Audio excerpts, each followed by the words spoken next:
छह संख्याओं में से क्वेश्चन लिखा हुआ है कि छह संख्याओं में से पहले पांच संख्याओं का योग क्या है। जो छठवीं संख्या का है, छठवीं संख्या का 7 गुना है। कितना है? 7 गुना। यानी पहली 5 संख्याओं का योग जो छठवीं संख्या है और 5 संख्या का योग, अगर ये 1 है तो ये कितना है?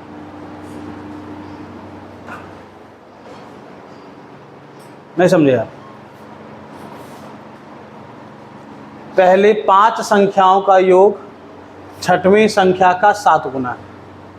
अगर छठवीं संख्या 1 होगी तो 5 संख्याओं का योग कितना होगा? 6 होगा।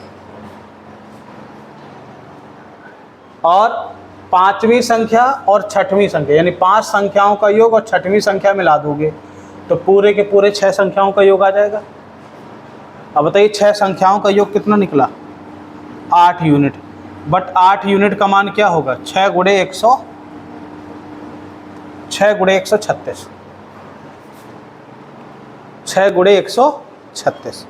आपने कहा सर 8 संख्याओं का योग आ गया, 6 गुणे 136। छठवीं संख्या पूछ रहा है, छठवीं संख्या नहीं 1 यूनिट का मान पूछ रहा है।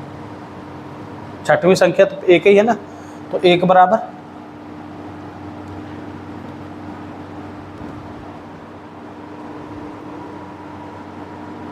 17 अट्ठे 136, 17 छक्का 100।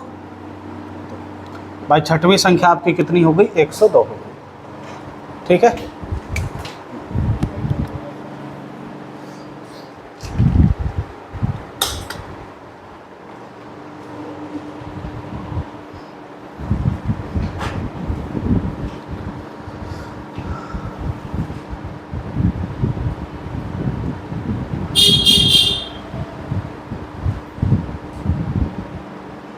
अब भवक थोड़ी थोड़ी कम हुआ है ना? क्यों है ना? क्यों अंजना? भवक कम हुआ है ना, भवका टाइप में। हाँ कम होगा, थोड़ी थोड़ी देर में कूलिंग आ जाएगी। अभी थोड़ी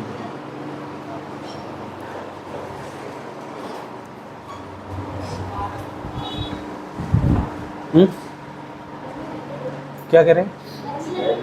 किसको है लग रही है गर्मी? गर्मी लग रही है तो जाओ फिर वहाँ पे बैठो जाके। तो फिर तो कुछ एडजस्ट करना ही पड़ेगा। ठीक है भाई, मैं एसी तो नहीं लगवा सकता। थोड़ा बहुत हवा आ रही है, ज़्यादा दिक्कत है तो उधर सीट में बैठिए, इधर बैठ जाइए, आगे सीट में बैठ जाइए, कॉर्नर पे बैठे हैं जी, बिल्कुल बैठ जाइए आगे, आगे हवा लगेगी। जब मेरे पास पहुंच रही हवा, उसकी हवा मेरे पास आ रही है ना। और प्रत्येक स्टूडेंट को मैं ये तो लगवा नहीं सकता, हर एक बेंच में जैसा होता है इधर उधर उधर। हाँ वो भी लगवा सकते हैं, आने वाले समय पे लगेगा जब बैचेस फुल होंगे। अब फीस क्या होगी? महंगी होगी, 10-15 हज़ार वाली फ़ीस में फिर लगवाया जाएगा। मैं अभी एक भैया गए थे अपने लड़के का PW में करवाने, 2,80,000 रुपये लगे थे 8 महीने के कोर्स के, केवल पढ़ाई के, रहना खाना अलग था। अब वही उनका ऑनलाइन बैच 4,000 रुपये में ले लो, 3,000 में ले लीजिए। लेकिन जो ऑफलाइन होता, लेकिन हाँ उनकी क्लासरूम में एक लिमिटेड है कि 100 लोग बैठाएंगे, वो 80 लोग उस क्लासरूम में, तो 2,80,000 रुपये ले रहे हैं तो 80 से 100 लोग बैठाते हैं बस। फिर दूसरी सेक्शन बना देते हैं, फिर उसमें 100 बैठा लेंगे। उनका एक टारगेट रहता है, पूरी बड़ी सी बिल्डिंग बनी होती है जितना ये है, इससे बड़े एरिया में, उस बिल्डिंग में हर एक सेक्शन में 100-100 की क्लास बना देते हैं। और हर एक क्लास AC लेस होती है, AC लगे होंगे, कूलर भी लगे होंगे, कुछ कभी कभी नॉर्मल भी रखते हैं ताकि बच्चों को क्या हो, उसकी आदत बने। स्टूडेंट का मतलब थोड़ा सा कष्ट में पढ़ाई पढ़ना, ज़्यादा से आराम में पढ़ना क्या हो जाएगा? क्यों विश्वास? नींद तो नहीं आ रही? पॉज कर दिया, जल्दी हो गया।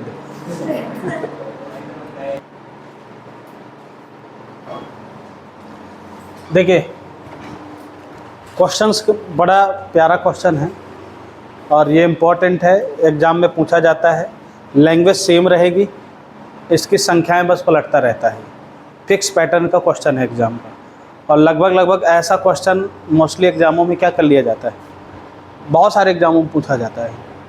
ठीक है, तो कह रहा है 10 2 अंकों की संख्या का एक मतलब छात्र है 10 2 अंकों की संख्या का औसत निकालता है।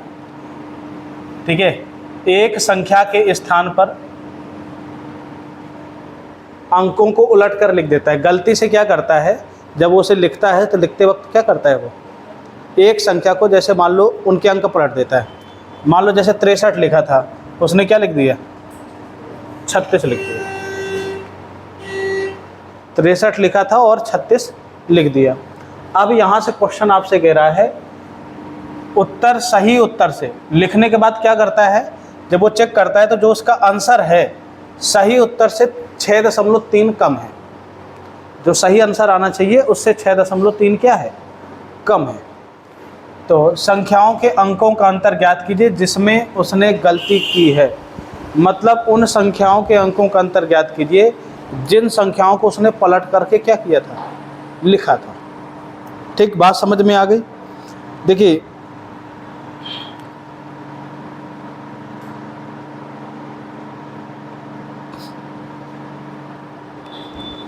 अच्छा एक बात बताइए, 2 अंकों की संख्या आपने नंबर सिस्टम पढ़ा ही होगा। ठीक है, नंबर सिस्टम नहीं पढ़ा तो समझिएगा 2 अंकों की संख्या का मतलब क्या होता है। मान लेते हैं 2 अंकों की बेसिक पहले समझ लीजिए, फिर बेसिक के बाद इसका शॉर्टकट अप्रोच समझेंगे। मान लीजिए 2 अंकों की संख्या आपकी कितनी, 10a + b। ये ओरिजिनल संख्या थी, मतलब जिस संख्या के विषय में मैं चर्चा कर रहा हूँ वह संख्या 10a + b थी। पर लेकिन उसने गलती से क्या कर दिया, गलती के कारण उसने लिख दिया 10b + a, 10b + a, जिससे उसका जो अंतर है, जो उत्तर है, क्या कह रहा है, सही उत्तर से 63 कम है। तो भाई सही उत्तर ये था। उसमें जब आप 10b + a घटाओगे तो कितना आ जाएगा, 6.3 × 10, 10 लिखेंगे क्योंकि ऐसी कितनी संख्या है, 10। भाई योगफल तो सेम वही तो रहेगा ना आंसर में, पूरा इफेक्ट डालेगा पूरा का पूरा। तो आप जैसे इतना करोगे तो कितना, a से 9a और 9a - 9b बराबर 63। 9a - b बराबर कितना आ जाएगा, डिवाइडेड बाई 9 7 63। तो दोनों अंकों का अंतर कितना आ गया, अंकों का अंतर कितना आ गया, 7। अगर पूछ ले संख्या क्या हो सकती है तो बताइए। ऐसी भाई देखो, अंक लिखोगे तो 0 से लेकर 9 तक लिख सकते हो केवल। कहाँ से कहाँ तक लिखोगे भाई, यहाँ पर 0 लिखोगे तो ये सबसे बड़ी संख्या a होगी। तो 9 में से 2 घटाओगे तो 7 आएगा, 8 में से 1 घटाओगे तो 7 आएगा। इसके अलावा कोई संख्या बनेगी नहीं, 2 ही संख्या बनेंगी, या तो 92 बनेगी या तो 81 बनेगी। अगर संख्या पूछ लेता, अगर 92 होगी तो उसने गलती से क्या लिख दिया था, 29 लिख दिया था। ठीक है, अच्छा, उत्तर से 63 कम है, यानी औसत जब निकाला तो 6.3 कम आया औसत। तो योगफल क्या होगा, योगफल तो 6.3 × 10 ही होगा। तो पूरा जितना अगर 6.3 कम आ रहा है तो औसत भी 6.3 × 10, योगफल तो वही आएगा ना पूरे में। अच्छा, ये तो था इसका बेसिक अप्रोच। अगर शॉर्टकट इसका निकालना है, देखिए एक एग्जाम में अगर इसका शॉर्टकट निकालना है तो क्या करेंगे, जितना कम हो उतना लिखो। नंबर आप कितनी संख्याएं थी, 10, 20 दे सकता है, 25 दे सकता है, 30 दे, कुछ भी दे सकता है, उससे मल्टीप्लाई करो। ऑलवेज डिवाइडेड बाई 9 कर दो। हमेशा 9 से क्या करो, हमेशा 9 से भाग दीजिए। तो 9 7 63.7 आंसर। अब ये चीज़ अगर आप इस पैटर्न के क्वेश्चन को दिमाग में रखोगे तो पैटर्न के साथ साथ अगर ये मेथड भी रखोगे तो आपके साथ रहेगा, और नहीं रखोगे तो फिर आपके साथ ये बेसिक तो है ही है। ठीक, हाँ हाँ 9, डिवाइड हमेशा 9 ही करना है, ठीक।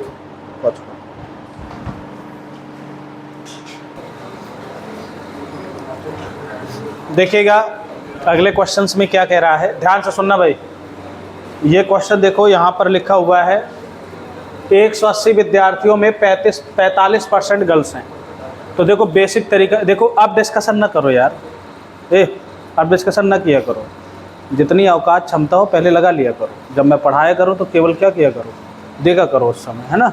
और ये सबसे मुझे बुरा लगा करता है, पहले नहीं लगाते हो और जब मैं पढ़ाने लगता हूँ तब विद्वान बन जाते हो आप लोग।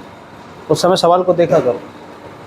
देखिए 180 स्टूडेंट हैं, ठीक है, 45% लड़कियाँ, तो इसका मतलब 55% क्या रही होंगी, लड़के। तो पहला बेसिक तरीका क्या है, 180 का 45% निकाल दीजिए, 180 का अब जो भी बचेगा तो वो क्या होंगे, आपके लड़के ही होंगे। फिर उतने का औसत इतना दे रखा है, योगफल आ जाएगा, औसत दे रखा है, योगफल आ जाएगा।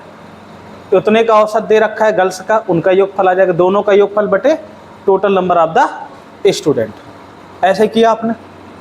अब देखिए मैं इसका शॉर्टकट तरीका बता रहा हूँ, मेरी लैंग्वेज मेरी थीम को समझिएगा। एक संख्या का औसत दे रखा हो, दूसरी संख्या का औसत दे रखा हो, तीसरी संख्या का दे रखा हो, अब पूछ रहा है इन सबका बताओ डेविएशन। नहीं समझे आप, पहली संख्या का एवरेज दे रखा हो, दूसरी संख्या का एवरेज दे रखा हो, तीसरी का दे रखा हो, चौथी का एवरेज दे रखा हो। जो मैंने कहा था इसको चुपचाप लिख बस लो, जब सवाल आएंगे तब मैं इसको पढ़ाऊंगा। तो पहली संख्या का यानी n1 का एवरेज a1, n2 का एवरेज n2 का एवरेज a2, ऐसा लिखा था मैंने। तो कैसे निकाला था कि पहले एवरेज का n1 से संख्या गुणा कर दोगे तो योगफल आ जाएगा, फिर उनका योगफल आ जाएगा और जो भी हो उनका क्या कर दीजिए, भाग दे दीजिए। और भी शॉर्टकट करने के लिए मैंने क्या कहा था कि जो आपकी संख्याएं लिखी हुई हों उनको काट पीट लीजिए, क्या कर लीजिए, काट लीजिए, एवरेज रेशियो कर लीजिए, किस में कन्वर्ट कर लीजिए, रेशियो। तो जब भी कभी आपको कहीं पर भी पूरे मैथ में पहली संख्या के विषय में दे रखा हो डाटा, दूसरी संख्या में विषय में दे रखा हो, पूरा पूछे तो वहाँ पे क्या लगा देना, डेविएशन लगा देना। एवरेज में क्या लगा देना, डेविएशन। एक को इतने परसेंट मिले, दूसरे को इतने परसेंट, बताओ दोनों को मिला के कितने परसेंट मिले, तो क्या लग जाएगा, डेविएशन। बात समझ में आ गई। अच्छा देखिए ध्यान से सुनिएगा भाई, 45% लड़कियाँ, कितने, 45%। तो भाई 45% लड़कियां हैं तो 55% क्या होंगे, लड़के। 9 पना 45, 11 पचे 55। तो ये आपकी गर्ल्स हो गई और ये क्या हो गए, बॉयज हो गए। इनका क्या दे रखा है, ये नंबर दे रखा है। इनका एवरेज कितना दे रखा है, गर्ल्स का, जो कह रहा है गर्ल्स का एवरेज 54 दे रखा है। भाई पहले बार 9 का एवरेज 54 दे रखा है, 11 का एवरेज 46 46 दे रखा है। कह रहा है पूरे का एवरेज क्या होगा, तो मैंने कहा था कि इसका गुणा कर दीजिए और इसका इससे गुणा कर दीजिए और डिवाइडेड बाई क्या कर दीजिए, 9 11 कितना होता है, 20। ये आप 45%, अगर ये 45% ना लिखा होता यहाँ पर सही बटे में लिखा होता, भिन्न में कन्वर्ट कर लेते तो भिन्न टोटल स्टूडेंट आ जाते नीचे हर में। जैसे इसका कितना आएगा, 9/20, 9/20 आएगा। तो 20 टोटल संख्या है तो 9 क्या हो गए, गर्ल्स हो गए, तो 11 कितने बचे आपके, बॉयज। आप ऐसे भी निकाल सकते थे, यहाँ से कुछ नहीं करना। 9 × 54 प्लस 11 × 46 46 डिवाइडेड बाई 11 9 20। यहाँ तक बताइए, बात समझ में आ गई। और इसी वैरायटी के जितने क्वेश्चन है ना एग्जाम में पूछा करता है, तो या तो आप ऐसे निकाल लीजिए, फिर एक तरीका मैंने और बताया था, शायद आपको याद हो। मैं मान लेता हूँ, ये तो देखो ये तो आपका तरीका है ही है, आप भाग दे देंगे आंसर आ जाएगा, ठीक है। दूसरा तरीका, मान लेता हूँ कि मैंने ओवरऑल भी कितना है 46 है, बताया था कि नहीं। तो बताइए 46 से कितना देखा है, 8। तो भाई 8 ये 46 से बढ़ जाएगा, तो 8 किसका, 9 8 72, बट किस में जाएगा, 20 में। 36 दूनी 72, 3.6। तो यानी 46 प्लस 3.6 बराबर 6 3 9, 49.6। क्या ये सब का आ रहा था, 49.6। अब चाहे आप ऐसे लगाइए, ठीक है, इसका भी आएगा 49.6। आप ऐसे शॉर्टकट लगा लीजिए तो ये 9 गुणे 54 फिर 11 गुणे 46 डिवाइडेड बाई 20 से बच जाओगे। कैलकुलेशन को कम करना है आपको, ठीक है। हाँ, ये कैसे किया? ये तुम पूछ रहे हो, देखिए इधर यहाँ पर समझिएगा, तुम कोई भी क्लास मन से नहीं सुनते हो भैया, है ना, इसका खामियाजा भुगतोगे आप। परसेंटेज पढ़ चुके, प्रॉफिट लॉस पढ़ चुके, डिस्काउंट पढ़ चुके, CISI पढ़ चुके, कितनी बार इस मेथड का यूज नहीं किया होगा मैंने। इसके बावजूद भी तुम पूछ रहे हो, ठीक है, बताना मेरा काम है। मैं मान लेता हूँ कि ओवरऑल 46 है, तो ये 46 है, तो ये 46 ही है, पर लेकिन ये 46 प्लस कितना है? 8, यानी 46 से 8 अधिक है। तो जो मेरा आंसर होगा 46 तो रहेगा ही रहेगा, 8 बढ़ जाएगा, पर लेकिन 8 किसका बढ़ जाएगा? 9 का। और ये बट किस में जाएगा? पूछ रहा है पूरे का, तो पूरे का मतलब 11 9। आ गई बात समझ में? 9 8 72, ठीक है। और या तो जिस समय मैं बोल रहा हूँ उस समय मन से सुन लो, नारे सुने होते तो 72 बात के ना आता ध्यान। चलो पॉज कर दो भैया, कितना आ गया? 72।